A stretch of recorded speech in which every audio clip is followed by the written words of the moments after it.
Bonsoir tout le monde. Je me présente Tuntu Magassa, premier vice-président du Haut Conseil des malades de France, bureau sortant. Et merci d'abord d'être venu. On voit que c'est un jour de travail. Là, 18h, on a convoqué 18h, mais malheureusement, il y a beaucoup qui ne quittent pas le travail avant 18h. Et venir ici, c'est compliqué. Même nous qui sommes là, c'est compliqué vraiment pour pas mal de personnes.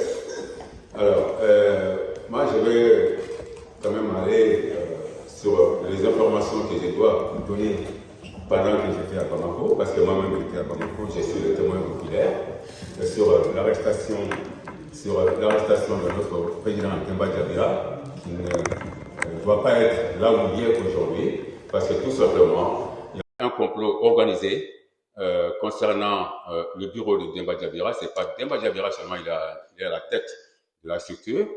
Et injustement, il a été arrêté. Moi, j'étais là et je sais que c'est vraiment injuste. Je sais de quoi je parle. Alors, Demba Diabira est parti pour ses affaires personnelles, pour une visite privée dans sa famille. Malheureusement, c'était préparé, son arrestation était préparée. Son arrestation et mon arrestation étaient préparées depuis bien avant. Ils ont planifié, ils ont miné le terrain, à savoir certaines personnes, notamment nous deux, quand on sera là-bas, il faut qu'on soit arrêté. Malgré toutes les preuves données à la justice, ça n'a pas servi grand-chose parce que c'était préparé d'avance. Alors, maintenant, il a été arrêté le vendredi. Il a été arrêté le vendredi 10, le vendredi, il a été arrêté. Il a passé le vendredi 9, pardon, excusez-moi. Le vendredi 9, il a été arrêté. Samedi, dimanche, c'est leur système de machin, etc. Il a été arrêté le vendredi 9 et resté 2 jours le week-end, comme il n'y a pas de juge, il n'y a rien. Et, ils l'ont gardé là-bas jusqu'à lundi. Lundi, il a été amené c'est le 14e arrondissement. Il a été arrêté par les policiers du 14e arrondissement de Bamako, qui n'a rien à voir avec l'adresse où lui, il est. Il est domicilié à Kalabankura, dans la commune 5. Alors qu'il a été interpellé par la police du 14e arrondissement à la CI 2000. La question a été posée, pourquoi par eux? Et ils nous ont répondu seulement que la plaignante Dalla Dramé habite là-bas. Bon, on voit qu'il y a quelque chose qui se passe qui n'est pas normal. Bon, il est resté les 2 jours. Le lundi, il a été voir le procureur, on l'a amené voir le procureur. C'est le substitut du procureur qui était là-bas. Le procureur lui-même, Touré, était absent, était à la Mecque.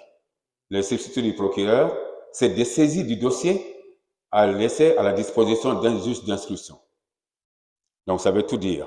Le jour même, lundi 10, le juge n'était pas là. On était obligé de reporter au mardi 10. Au mardi 10, voilà, c'est comme ça. Je me rappelle des dates. Hein, le lundi 10, il est allé voir le procureur s'est dessaisi du dossier, et ensuite, on a reporté, comme le juge n'était pas là, on a reporté au mardi. Mardi, il est passé devant les juges d'instruction et il a été placé sous mandat de dépôt et sans rien comprendre. Parce qu'avec toutes les preuves, comme je le disais dans mon introduction, avec toutes les preuves nécessaires, j'ai l'impression que le dossier n'a pas été regardé.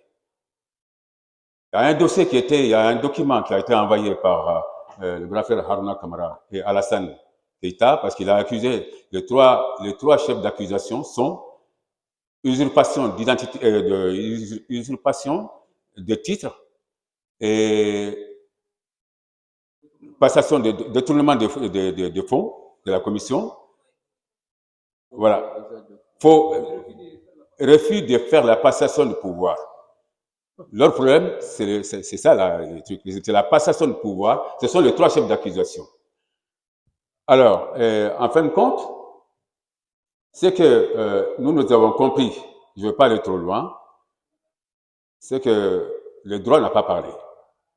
C'est le moins qu'on puisse dire. le droit n'a pas parlé. Si le droit avait parlé, le dossier était, il y avait toutes les preuves.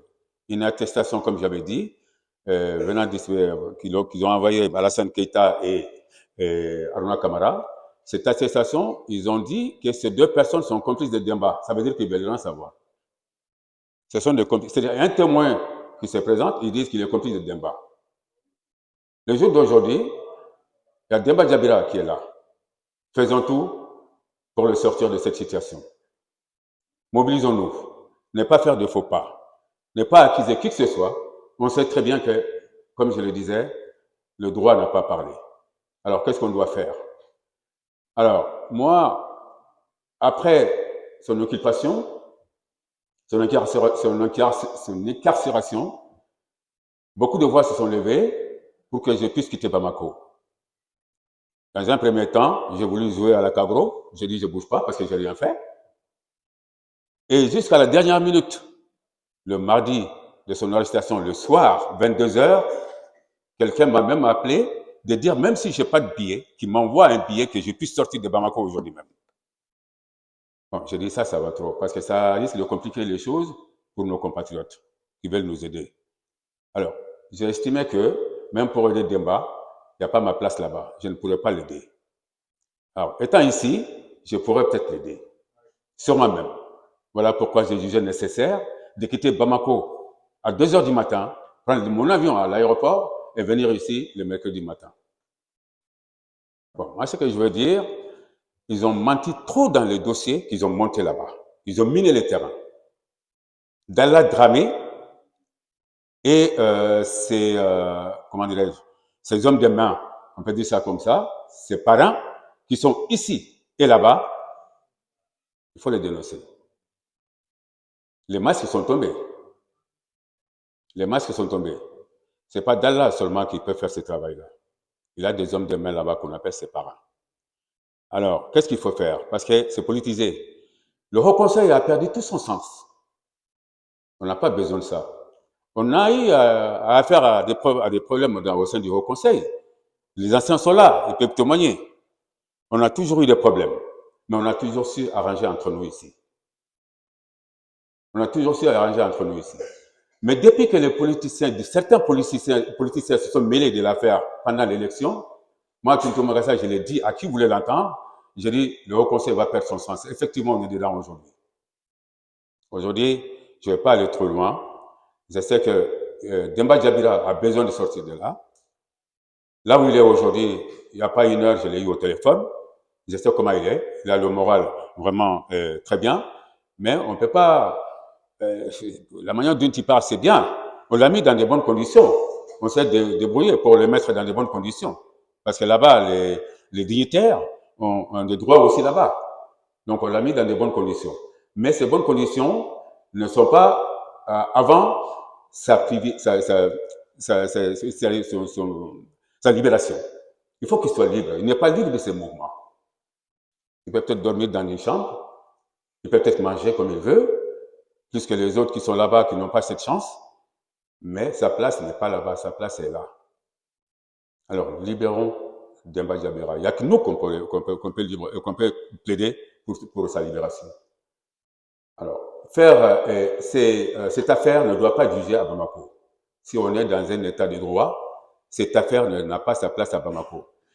Le Haut Conseil est régi de la loi 1901 des associations françaises. Le Haut Conseil, bien vrai que c'est un démembrement du Haut Conseil des Maliens de l'extérieur, mais on est régi de la loi 1901 des associations des associations françaises. Donc, elle doit être jugée ici. Il doit être jugé ici. L'affaire doit être traitée ici. Le maître Sidibé est là pour justement parler de cette situation de droit. Voilà. Le dossier le plus frappant dans les dossiers qu'ils ont montés contre nous, c'est que nous sommes contre la transition. C'est ça qu'ils ont mis dans la tête du pouvoir public là-bas. Personne ne veut rien entendre. C'est parce qu'on est contre la transition. C'est eux. Ils sont pour la transition, mais eux, nous, on est contre la transition. Donc, on est là pour essayer de déstabiliser la transition. La transition a compris ça. Donc, à qui tu vas t'adresser maintenant?